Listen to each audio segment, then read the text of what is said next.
Halo Sobat Spoiler, bagaimana kabarnya? Tentunya Millers doakan baik-baik saja.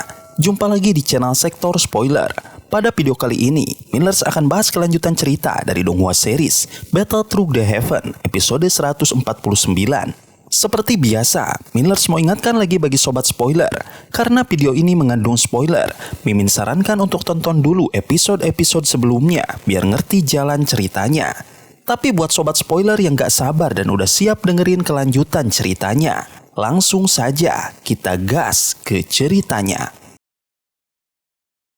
Di episode sebelumnya, setibanya di gerbang kota Suchigu, Xiaoyan disambut dengan suasana mencekam.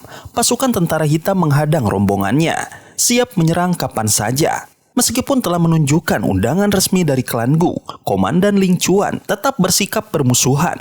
Jelas menunjukkan ada niat pribadi di balik tindakannya. Ketegangan ini akhirnya dipatahkan oleh kemunculan komandan.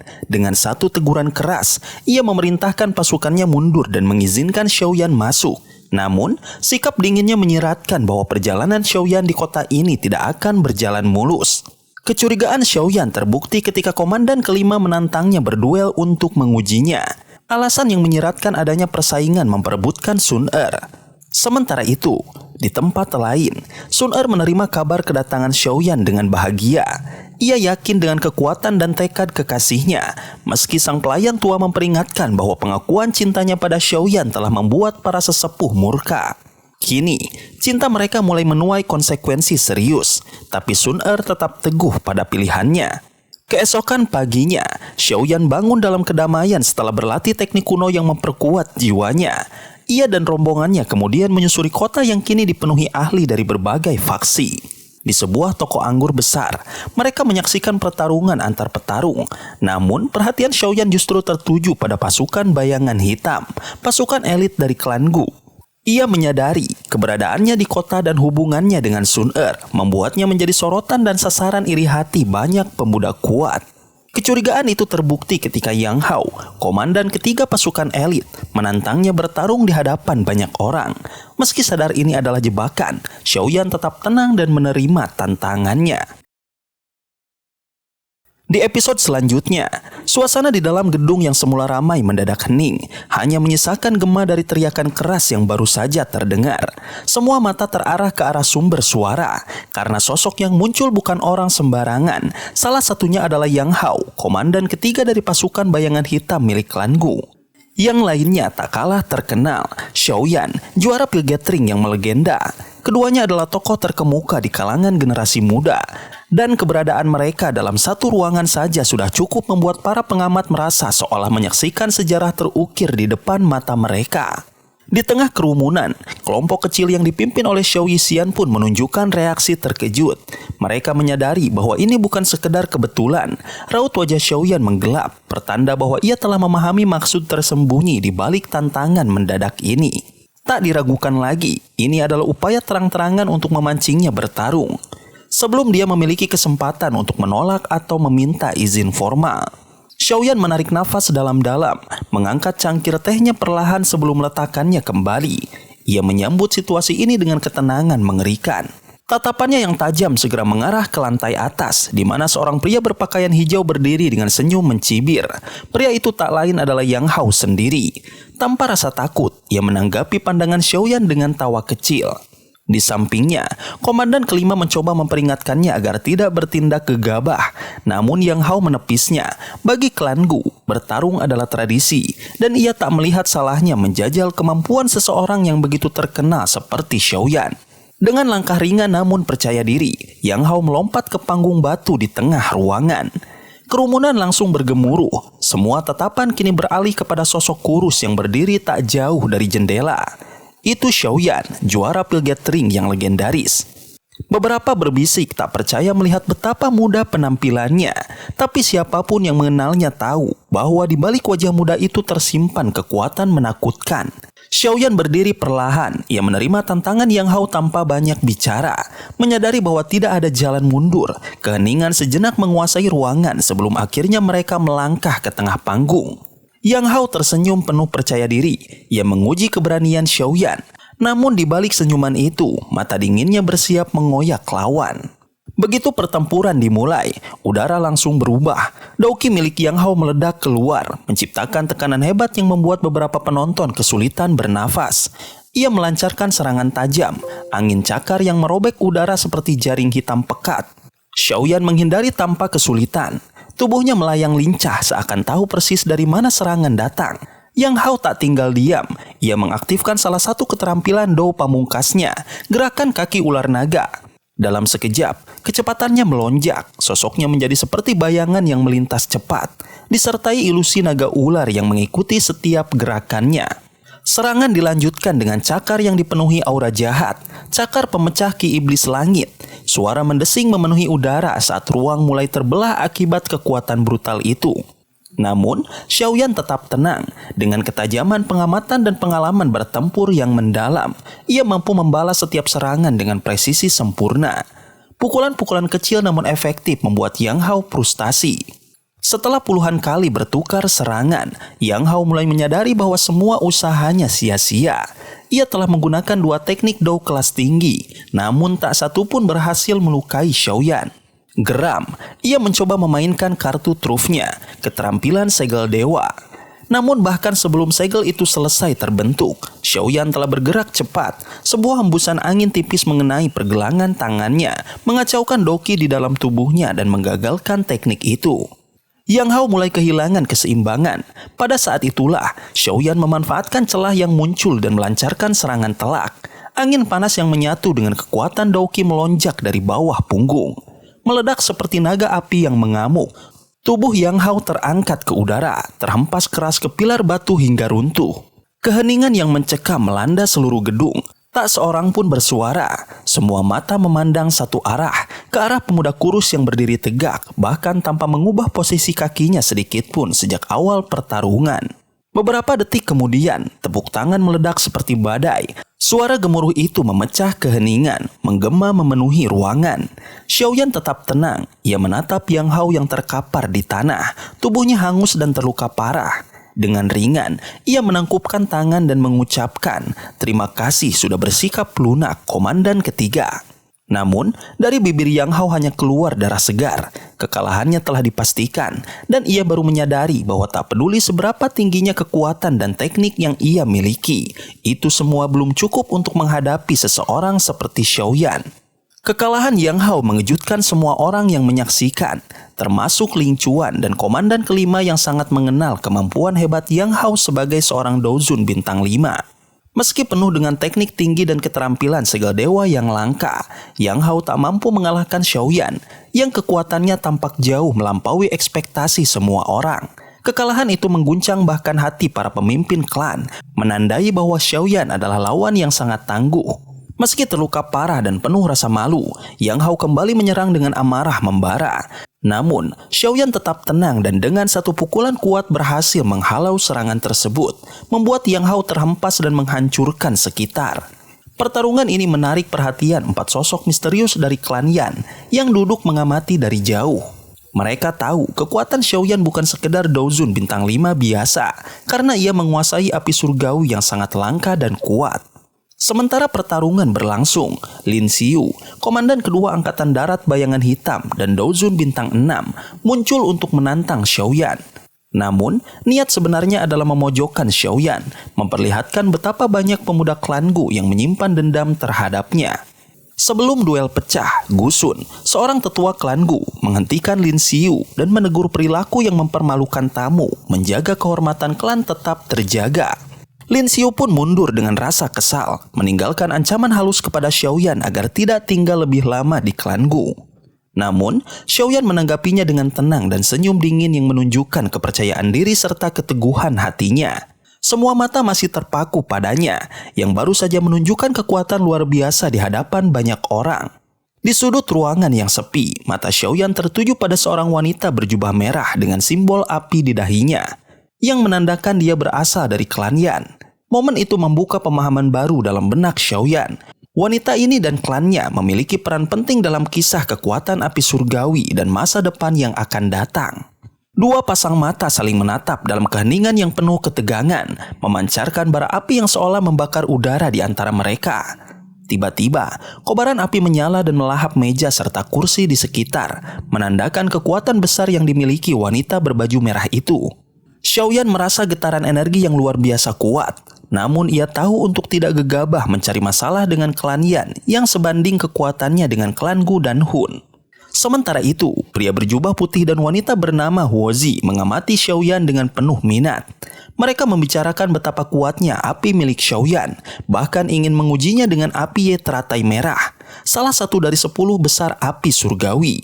Pembicaraan berlanjut pada makam leluhur Xiaoyan yang berada di alam Gu, dan pembukaan makam surgawi yang hanya terjadi 20 tahun sekali, memicu kedatangan para tokoh kuat dari 8 klan besar. Dalam perjalanan pulang, kekhawatiran mulai muncul. Xiao Yixian mengingatkan Xiaoyan bahwa banyak komandan dari klan Gu, terutama Lin Xiyu, menyimpan dendam terhadapnya. Namun, Xiaoyan tetap santai dan yakin dengan kekuatannya, meski 4 jenderal muda klan Gu yang sangat berbakat menjadi ancaman nyata. Ia siap menghadapi apapun demi klan Xiao dan Papiliun Bintang Jatuh. Tiba-tiba, langkah Xiaoyan terhenti saat melihat 3 sosok berjubah hitam dari Aula Jiwa yang ternyata bagian dari klan Hun. Pemimpin mereka, Hunya, adalah keturunan langsung musuh leluhur Xiaoyan dan datang membawa dendam lama. Meski Xiao Yixian berusaha menyerang, Hunya lebih memilih untuk memberi pesan ancaman bahwa melawan klan Hun hanya akan membawa kehancuran dan kelak Xiaoyan akan bernasib sama seperti leluhurnya. Hunya menghilang dengan tawa licik, meninggalkan Xiaoyan dengan tekad membara di hati. Ia bersumpah akan membalas dendam dan mengubur musuhnya bersama leluhurnya di alam Gu, tempat makam Xiao Xuan berada. Teman-temannya tahu bahwa kini Xiaoyan telah menandai musuhnya, dan suatu hari Hunya akan menyesali apa yang telah ia mulai. 3 hari berlalu dalam ketegangan yang menggantung di udara. Kelompok Xiaoyan memilih menghindari keramaian dan tetap berdiam diri di dalam manor mereka. Sementara Lin Xiyu dan bawahannya menghilang, mungkin akibat teguran dari penatua Gusun. Meski begitu, Xiaoyan tahu masalah belum selesai, konflik hanya tertunda. Pikiran Xiaoyan kini lebih tertuju pada Hunya, sosok misterius dari klan Hun yang datang dengan 2 ahli Douzun bintang 7.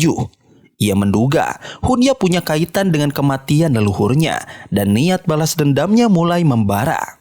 Hari ketiga tiba dan suasana kota suci Gu berubah drastis. Matahari baru terbit ketika keramaian mengalir menuju pusat kota, tempat sebuah danau besar menanti. Danau itu tenang dan memancarkan aura sakral, dijaga ketat oleh para penjaga yang berdiri di atas air. Penatua Gusun muncul di tengah danau untuk memberi peringatan. Alam Gu sangat luas dan berbahaya, dengan celah spasial yang bisa membuat orang hilang tanpa jejak. Ia juga menjelaskan bahwa di dalam alam Gu terdapat warga keturunan klan Gu yang meski kasta terbawah memiliki potensi luar biasa yang bisa mengangkat status mereka. Saat Gusun selesai berbicara, danau beriak dan terbuka sebuah celah spasial yang bercahaya terang, menandai pembukaan gerbang menuju alam Gu. Satu persatu, orang melangkah masuk dan menghilang tanpa jejak. Xiaoyan memimpin rombongannya berjalan di atas air menuju gerbang itu. Namun, langkah mereka terhalang oleh Lin Xiyu, komandan kedua pasukan bayangan hitam yang berdiri menghadang tanpa kata. Pertarungan singkat terjadi antara Xiaoyan dan Lin Xiyu yang penuh ketegangan. Xiaoyan menunjukkan kekuatannya dengan mengeluarkan energi panas dan dingin secara bersamaan, membuat Lin Xiyu terkejut dan terdesak hingga terjatuh ke danau. Lin Xiyu menahan malu dan kemarahan, memuntahkan api ke danau yang menciptakan kabut putih pekat. Dalam hati, ia bersumpah akan membalas perlakuan Xiaoyan dan yakin ada seseorang di alam Gu yang akan mengurusi Xiaoyan nanti. Dengan langkah mantap dan penuh tekad, Xiaoyan melangkah melewati gerbang spasial. Ia telah menembus batas 2 dunia, memulai petualangan baru yang penuh tantangan di alam Gu.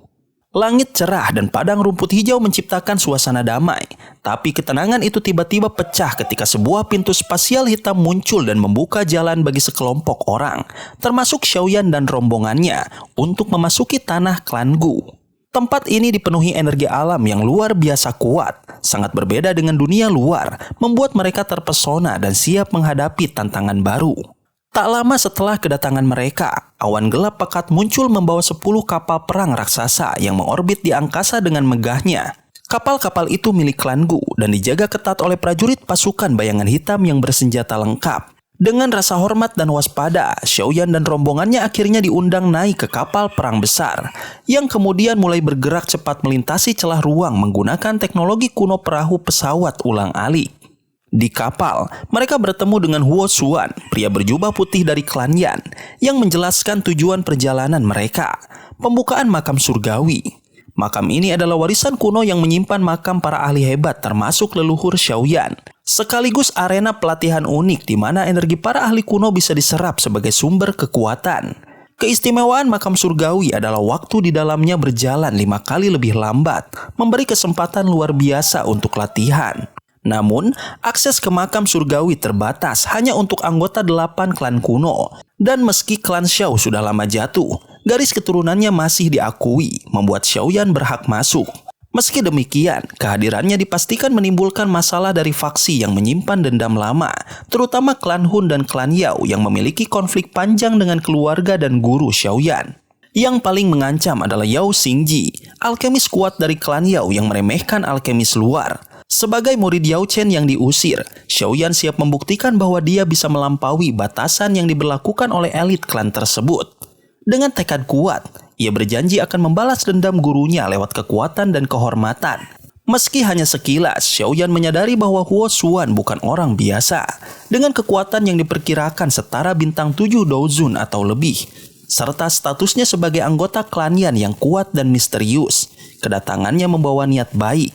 Klan Yan memang lebih ramah dibandingkan klan kuno lain yang selama ini Xiaoyan kenal. Perjalanan menuju pegunungan Sucigu membutuhkan waktu setengah hari dengan kapal perang besar yang sangat dijaga ketat oleh pasukan elit pasukan bayangan hitam. Xiaoyan merasa penasaran mengapa penjagaan begitu intens, hingga akhirnya menyadari bahwa energi alam Gu sangat pekat dan berbahaya jika salah dijaga.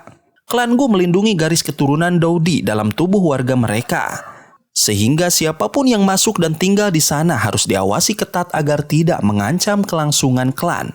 Di bagian depan kapal perang, Xiaoyan bertemu dengan Gu Zhen, sosok misterius yang ternyata adalah komandan pertama pasukan bayangan hitam.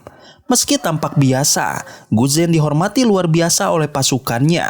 Percakapan mereka mengungkapkan sikap tegas klan Gu soal garis keturunan Dou Di yang sangat dijaga dan dilarang menikah dengan orang luar. Hubungan Xiaoyan dengan Sun Er pun tidak diterima oleh klan Gu, dan Gu Zhen mengingatkan Xiaoyan untuk berhati-hati dan siap mundur jika menghadapi kesulitan. Xiaoyan dengan percaya diri menanggapi bahwa satu-satunya cara agar klan Gu mengabaikan aturan ketat itu adalah jika ia berhasil mencapai tingkat Douseng, level yang sangat sulit bahkan untuk para jenius klan Gu. Keyakinan Xiaoyan tumbuh dari perjuangan keras tanpa dukungan garis keturunan, yang membuatnya yakin akan mampu mencapai puncak itu. Meski Gu Zhen ragu, ia mengingatkan Xiaoyan bahwa kegagalan bisa membawa kesulitan besar bagi hubungannya dengan Sun Er. Ketika kapal tiba di pegunungan Sucigu yang megah dan berkabut, mata Xiaoyan bertemu dengan sosok perempuan berpakaian hijau di puncak gunung, Sun Er. Gu Zhen tahu hanya Xiaoyan yang mampu membuatnya datang ke sini. Ia mengingatkan Xiaoyan bahwa perjalanannya masih panjang dan penuh rintangan untuk mencapai tingkat Douseng. Namun tekad Xiaoyan sudah bulat, tidak ada kekuatan, bahkan klan Gu sekalipun yang dapat menghalanginya untuk bersama Sun Er. Sobat spoiler, itulah spoiler dari Donghua series Battle Through the Heaven, episode 149. Tentunya spoiler ini tidak akan sama persis dengan episode sesungguhnya. Maka dari itu, jika ada kesalahan dalam kata ataupun istilah, serta kekurangan atau kelebihan durasi harap dimaklumi. Dan jangan lupa untuk mendukung channel ini terus berkembang dengan cara like, share, dan subscribe, supaya kalian gak ketinggalan update terbaru dari channel ini. Terima kasih banyak sudah nonton video ini sampai akhir Sobat Spoiler. Kritik dan saran positifnya silahkan di komentar. Sampai ketemu lagi di video berikutnya. Tetap semangat dan sampai jumpa.